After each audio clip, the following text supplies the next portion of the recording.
బతుకంటే బొమ్మల ఆట అని తెలుసు,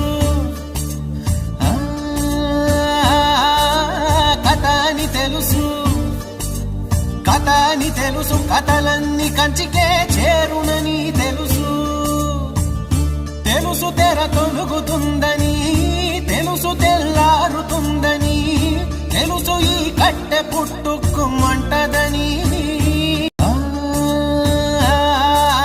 భ్రమాని తెలుసు, భ్రమాని తెలుసు, బతుకంటే బొమ్మల ఆట అని తెలుసు, కథ అని తెలుసు, కథ అని తెలుసు, కథలన్నీ కంచికే చేరునని తెలుసు. తెలుసు తెర తొలుగుతుందని, తెలుసు తెల్ల